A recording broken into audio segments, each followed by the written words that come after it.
മൊറീനെ ഞങ്ങൾ ഉറക്കും 1:30. അടുത്ത 3:30 പിന്നെ എണീക്കേണ്ടി വരും. പിന്നെ റയലിന് ഇന്നലെ ഉറക്കും എന്ന് പറഞ്ഞ് ഉറക്കി. കളി കണ്ടവർക്ക് അറിയാം, ഗോളി വരെ ഗോൾ അടിച്ച്. റയലിന്റെ അവസ്ഥ വളരെ മോശം.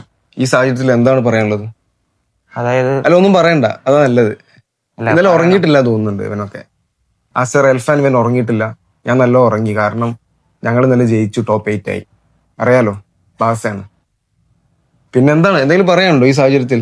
എന്നെ പറഞ്ഞ മൊറീനെ ചെയ്തില്ലേ? അതെ അതെ, പുള്ളിയുടെ ക്ലാസ് ഇന്നലെ കാണിച്ചു. Absolute cinema. അതായത് പുള്ളിയുടെ എക്സ്പീരിയൻസ് UCL-ലും ആകെപ്പാടുള്ള ഒരു എക്സ്പീരിയൻസ് അവിടെ കാണിച്ചു. കാരണം ലാസ്റ്റ് മിനിറ്റ് ഒരു ഗോൾ കീപ്പറിനെ, ഒന്നാമത് ലീഡാണ്, പക്ഷെ അവർ ക്വാളിഫൈ ചെയ്തിട്ടില്ലായിരുന്നു. അപ്പം പ്ലേ ഓഫ് കളിക്കണം. ലാസ്റ്റ് മിനിറ്റ് ഒരു ഫ്രീ കിട്ടി. അപ്പം പുള്ളി ഗോൾ കീപ്പറിനെ തള്ളി, ഫ്രണ്ടിലേക്ക് തള്ളി. അതൊരു ക്ലാസ് ആണ്. അതെ, ക്ലാസ് ആണ്. പുള്ളി ആരാന്നുള്ളത് കാണിച്ചു. അല്ലെ, നിങ്ങൾ പ്ലേ ഓഫ് കളിക്കണം. അതിനെ കുറിച്ച് എന്താണ് പറയാനുള്ളത്? പ്ലേ ഓഫിൽ 2 ലെഗ് ഉണ്ട്. ആ 2 ലെഗിലും നിങ്ങൾ തോക്കും. അതാണ് ഞാൻ നടക്കാൻ പോകുന്നത്. ഇല്ല, ഒന്നും പറയണ്ട.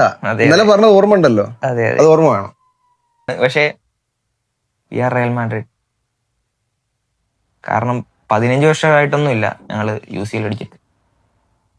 മനസ്സിലായോ? കമന്റ് ചെയ്യുക, അഭിപ്രായങ്ങൾ കമന്റ് ചെയ്യുക, ഫോളോ ചെയ്യുക, സബ്സ്ക്രൈബ് ചെയ്യുക. അല്ല, ഒന്നും പറയണ്ട, അതാ നല്ലേ.